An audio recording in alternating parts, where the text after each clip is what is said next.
বিয়া তো মহিলাটা কামাবো না, হঠাৎ করে দেখি একটা কচি কচি সেরিয়ে ফেলছি।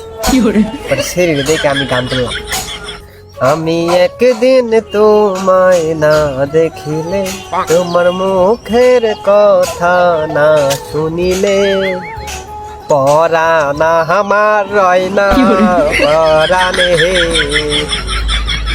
কই সিঁড়ি দেখা যায় এমনি করে আসতে নিচ্ছি একবারে। আমি তো কই হেলাইছি যাই কথা কটাও একটা সুযোগ পাইছি। পরে যা করলাম গানটা কেমন লাগলো, পরে ভাই আপনার গান শুনে আমি হাসতে হাসতে শেষ।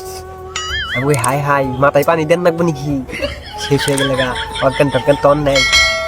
অজ্ঞান হইলে আবার কথা কয়ে পারি নাকি, আমি তাও তো হাসা কয়ে হেলাইছি। অজ্ঞান হইলে কি আবার কথা কোন যায়, অজ্ঞান তো পড়ে থাকতেন। আমি কই অজ্ঞান হন মাথায় পানি দিলে আপনার সুস্থ করে। পরে আপনার কথা শুনলে যে কেউ অজ্ঞান হয়ে যাবে।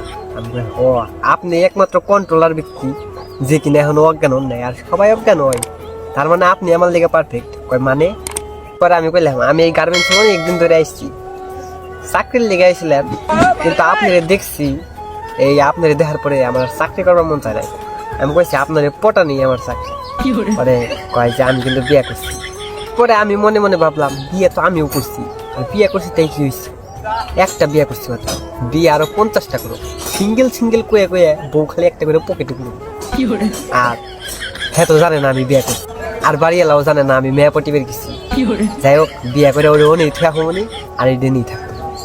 পরে গেলাম সমস্যা নাই আপনি বিয়ে করছেন তাই কইছে, আর ভালো লাগা হয়েছে সবচেয়ে বড় কথা। পরে জামাইয়ের ভাত কি খান? পরে তবে জামাইটা আমার ভালো না, জামাই কেমন জানি, জামাই থাকতে আমার গার্মেন্টসে চাকরি করে খান লাগে। পরে আমি বললাম আমার বিয়ে করলে তো গার্মেন্টসে চাকরি করে এখানে লাগবো, তবে আমি আর আপনি একসাথে চাকরি করবো, এখন তো আপনি 1 লাখ লাই করতেছেন। পরে আচ্ছা আপনার বাসা কই?